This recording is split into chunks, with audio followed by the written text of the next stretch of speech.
Hi mga ka-sweeties! Ayan, so for today's video, pag-uusapan naman natin ang topic na to. Mary Miranda umalma sa basher sa 1K budget meal plan niya para sa isang linggo. Na-maximize ni Miss Mary Miranda ang 1K na budget sa isang linggo. Well, isa po si Miss Mary Miranda sa mga pina-follow kong influencers dito po sa social media. Ayan, so sa mga nanonood po ngayon na isa rin po kayo sa mga followers, alam niyo po kung bakit.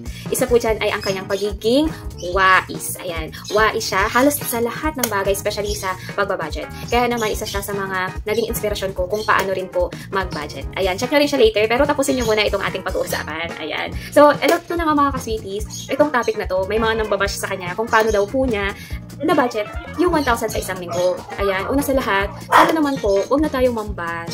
Dito po sa social media, sana spread na lang po natin ang kindness or inspiration sa bawat isa. Ma-inspire na lang tayo, huwag na lang po natin mambash. Imbes na mambash po tayo, i-share na lang po natin or isabuhay natin kung ano yung matututunan natin doon po sa kanilang isinishare, mga ka-sweeties. Dahil naman po, sa mundong social media, madami na po dyan ang mga nega vibes. Sana naman po, good vibes lang tayo.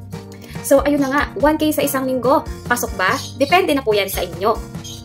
Paano po ba kayo mag-budget? Ano-ano po ba ang mga binibili nyo? Ano-ano po ba ang mga priorities nyo? Sa lugar ninyo, meron po ba kayong mamamaximize na space para po mag-garden, gaya po ni Miss Mary? Ngayon naman, kung hindi po nag-work sa inyo ang pag-garden, huwag na po natin ipilit. May mga ganun po talagang bagay. Hindi po nag-work sa atin na nag-work sa iba. So, ang dapat lang po natin gawin ay unahin po natin kung ano ang priority sa pamilya natin. Kung tayo po ay may isang pamilya, 3 anak, 2, 1, wala pa, single, o kung ano man, depende po yan sa priority mo o pangangailangan mo, mga ka-sweeties. Kaya mga ka-sweeties, wala po yan sa liit o sa laki ng sahod natin. Nasa diskarte na po natin yan kung paano po natin yan ibabudget ang ating pera sa ating pamumuhay, pang araw-araw, di ba po? Iwasan na lang po muna natin sana po ang mga material na bagay. Kung hindi naman po yan kailangan sa pang-araw-araw, huwag po natin i-priority ang mga ito. Naiintindihan naman po natin na maganda rin naman po magkaroon. Yun po yung ating wants na tinatawag, di ba po? Pero unahin po natin yung ating mga needs.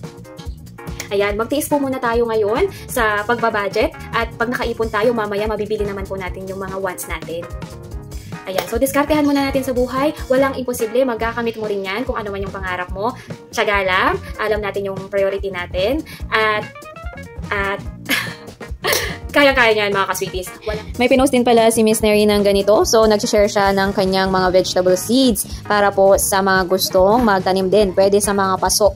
Yan lamang po mga ka-sweeties. Maging wais. Thank you for watching. Please like, share, and subscribe.